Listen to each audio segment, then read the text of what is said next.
¿Qué tal, estimados lectores de Petróleo y Energía? El día de hoy estamos en circunstancias especiales, pero no quedándonos en el rezago tecnológico, sino al contrario, aprovechándolo. Y esta edición es muy especial para nosotros, dado que estamos haciendo un llamado justamente a la unión. Y para ello estamos consiguiendo a líderes destacados del sector.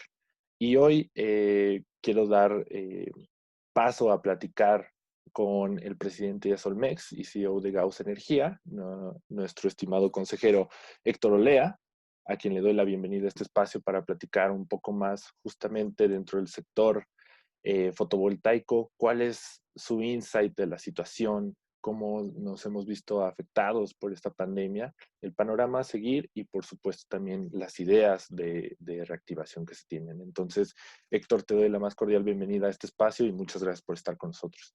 No, muchas gracias a ti, Raúl, por la invitación y con mucho gusto le entramos. Excelente. Pues justamente arrancando ya en materia, platícame un poco en tu sector, ¿cuál es el análisis que ustedes ven en cuanto a las afectaciones que ha provocado la pandemia del COVID-19? ¿Qué efectos ven y cuál es un poco el panorama que podríamos ver de aquí al final del año un poco? Si nos pudieras compartir al respecto. Pues mira, en particular el sector de las energías renovables, y no es excepción la energía solar, traíamos una inercia muy fuerte, un movimiento muy fuerte de desarrollo de proyectos y de construcción de proyectos, sobre todo derivados de las asignaciones de las subastas. O sea, hay todavía una buena parte de proyectos en construcción actualmente que tendrán que entrar en operación en los siguientes meses, hacia probablemente en la segunda mitad del año. Eh, y eso hace que la dinámica del sector pues esté constantemente renovada, ¿no? Porque hay esas asignaciones derivadas de un proceso muy transparente, muy claro, muy bien organizado de subastas, que ha tenido estos momentos de instrumentación más de largo plazo, y con eso hemos estado teniendo una dinámica como sector muy importante, ¿no? ¿Cómo nos afecta la contingencia actualmente? Pues te podría decir que el sector en particular no está dependiendo de, por ejemplo, de una demanda económica, ¿no? Te digo, traemos un tipo de inercia distinto. Probablemente proyectos nuevos para desarrollar hacia adelante, pues tienen que ser revisados ante las nuevas condiciones económicas que seguramente vivirá el país, pero no es algo que esté afectando al sector, al menos en ese sentido como contingencia que está afectando al sector. Yo diría que pudiera haber más bien el efecto que pueda retardar la instrumentación, la entrada en operación de estos proyectos ya asignados, pero además de nuevos proyectos, tiene que ver más con una política energética, con la nueva política energética del país y cómo va dirigida a afectar o a retrasar o a desplazar la inversión privada en energías renovables, de proyectos renovables. Más bien, digamos que la contingencia para nosotros está más en lo político que en lo sanitario, ¿no? Por decirlo de alguna forma. Claro. Ahora, tocando un poco de los impactos que detectamos en esta situación, em, tenemos varias vertientes. Una, por supuesto, en materia de movilidad, pues la gente no se está moviendo, la gente está recluida en sus casas y finalmente las curvas de demanda están en otras partes. Tenemos cadena de valor parada, pero tenemos uso doméstico. También una conciencia en cuanto al impacto ambiental, justamente qué es lo que pasa cuando a todos nos tienen recluidos, ¿no? O sea, cómo el medio ambiente responde a ello. Ustedes ante este panorama, ¿qué oportunidades de inversión y acciones de reactivación ven para el sector? Sí, mira, aquí hay que destacar que la demanda eléctrica, las cifras que estamos recibiendo actualmente del SENACE en cuanto a demanda eléctrica, es una caída de alrededor del 11% a nivel nacional, lo cual no es mucho. Este, este movimiento del 11-12% en la demanda actual representa representa como si estuviéramos en invierno, ¿no? En los meses de invierno, porque la curva de demanda pues es muy estacional. Se dispara el consumo eléctrico en el verano y en el invierno pues no tanto, ¿no? Entonces digamos que para ponerlo en términos muy llanos, no está pasando el verano en México, en términos eléctricos, no hay Claro. verano.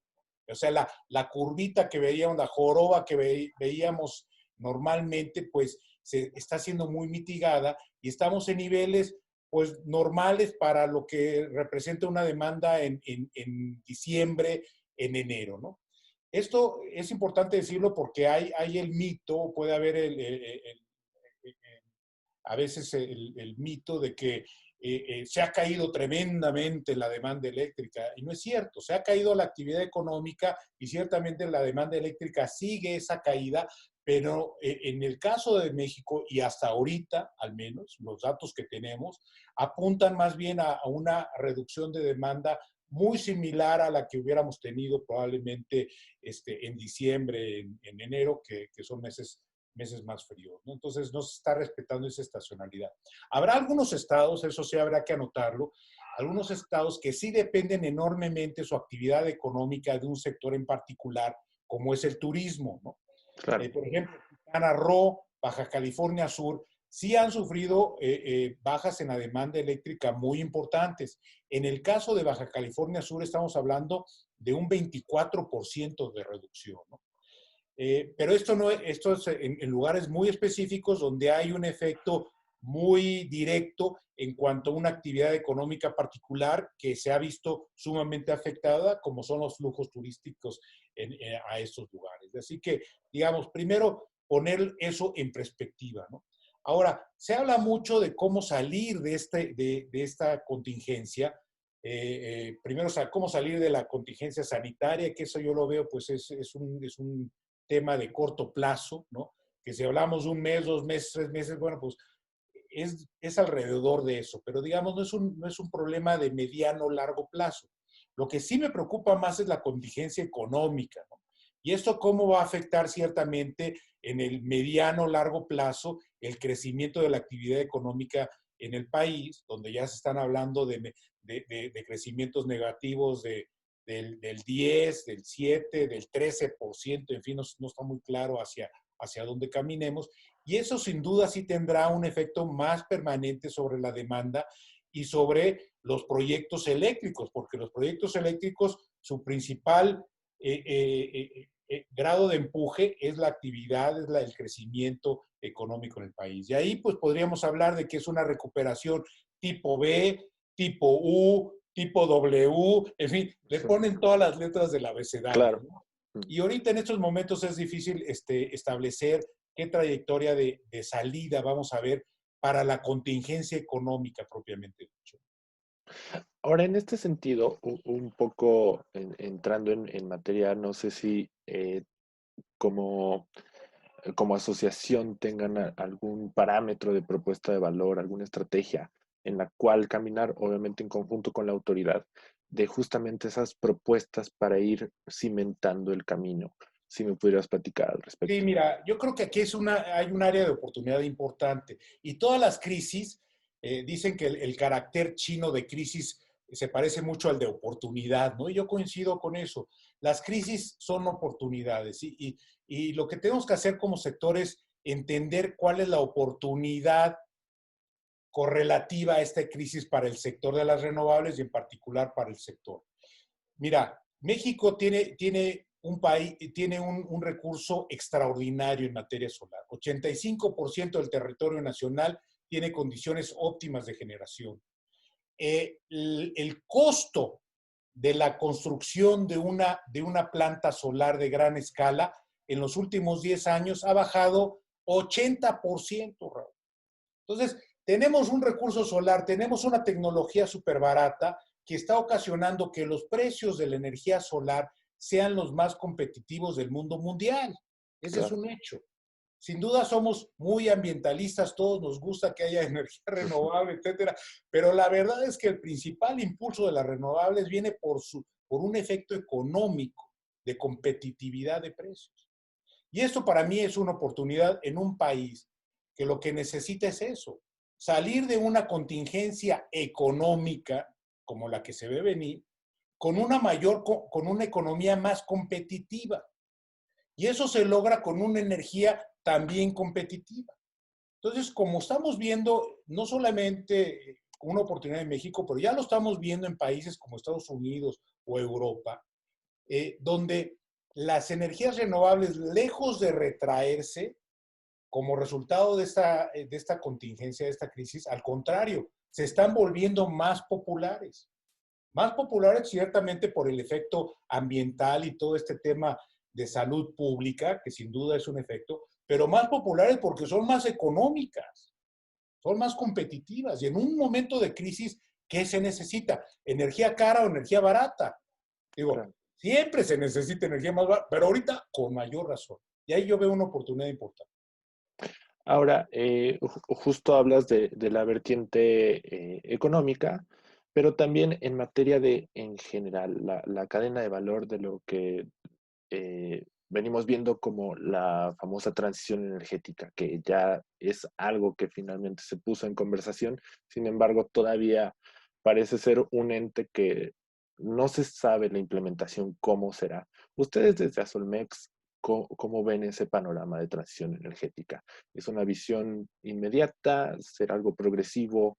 ¿Qué es ahí un poco lo que Yo ustedes creo que ven? a nivel de popular, de la gente, de los empresarios, de la pequeña y mediana industria que requiere condiciones más competitivas de su energía, este mensaje ha calado muy bien. Lo que tenemos que hacer es que a lo mejor el mensaje de energías renovables baratas para contribuir a la competitividad y a la salud pública no ha calado tanto más bien en la política pública. Y ahí es donde yo veo el principal reto de la transición energética, que se vaya a bloquear este movimiento natural del mundo, ¿no? Como lo estamos viendo, y que México sea una excepción donde aquí no hay eso. ¿Por qué? Porque no nos gusta o no le gusta a cierto sector. Entonces, ese es el principal riesgo que yo veo de que la transición energética se vea obstacularizada, se vea con barreras, no por un tema de fundamentos económicos, no por un tema de ambiental o de salud, sino por un tema de que simplemente, pues a nosotros lo que nos gusta es quemar combustible de alto azufre, y esa es la política actual, y así se va a tener. Bueno, eso sí sería lamentable, ¿no? Yo creo que platicando y entendiendo las motivaciones de las autoridades en cuanto a la transición energética y cómo instrumentarla y los beneficios, en fin, vamos a lograr transitar adecuadamente en el mediano largo plazo. Pero digamos, yo lo veo como un reto actualmente. Ahora, un poco ya en materia de operación y también temas de liderazgo en este caso, ¿cómo, ¿cuáles han sido justamente esos aprendizajes y oportunidades que han visto en materia de su organización como asociación? ¿Qué aprendizajes se han llevado por parte de la pandemia? Pues otra vez, ¿te acuerdas? Yo diría más bien la pandemia política que vemos ahorita, porque no vemos un riesgo en la contingencia sanitaria, al contrario, yo creo que ha hecho más relevante el uso de las energías, de la transición energética.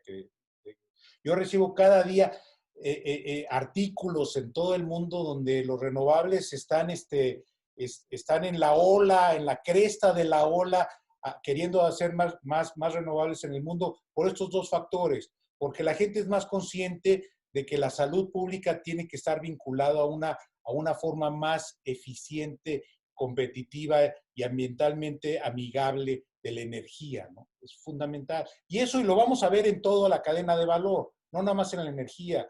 ¿Cómo vamos a hacer ahora en la industria turística? ¿Cómo vamos a hacer ahora los coches, la Claro, manufactura, va a tener que tener ese elemento de salud pública, de ambientalmente amigable. Yo creo que la gente lo va a demandar, ¿no? Pero también vamos a necesitar que las restricciones o las posibles barreras de esta transición hacia adelante, pues no nada más sean por motivo de la contingencia, sino también que las autoridades apoyen esta transición. Y ahí nuevamente es donde yo probablemente pondría la contingencia que podríamos ver nosotros en el corto plazo. claro. Ahora, finalmente, redondeando la conversación y más o menos ya diste algunas pinceladas, pero no sin antes recalcar justo cuál sería ese llamado final para la reactivación y sobrellevar, por supuesto, el impacto de lo que viene, que como mencionas, tiene factores que venían previos como los que serán posteriores a algo que ocurrió en este momento. Sí, mira, yo creo que uno de las grandes lecciones que tenemos en este periodo y en esta época un poco de, de respuesta ante las políticas públicas que ha tenido la industria, uno de los grandes beneficios es de que el sector eléctrico en México se encuentra muy unido, se encuentra muy bien coordinado. Yo nunca había visto esto, ¿eh? Yo llevo muchos años, ya no quiero decir números porque hacemos cuentas, pero nunca había visto que el sector energético en general, pero sin duda el sector eléctrico, de renovables y de no renovables, el sector eléctrico privado está muy unido, está muy bien coordinado para hacer frente a los retos que tenemos, por un lado, pero también hacer frente a las oportunidades que se vienen.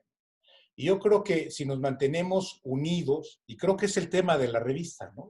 Correcto, correcto, Si nos es correcto. mantenemos unidos, como se está haciendo, y no solamente como resultado de una contingencia política o sanitaria o económica, sino como resultado de una forma de organización sectorial eficiente, creo que vamos a hacer vamos a tener un sector más dinámico, más responsivo a las necesidades de la sociedad, mejor organizado y por lo tanto va a brindar soluciones más competitivas, más amigables con el ambiente, más responsables con la salud pública, ¿no?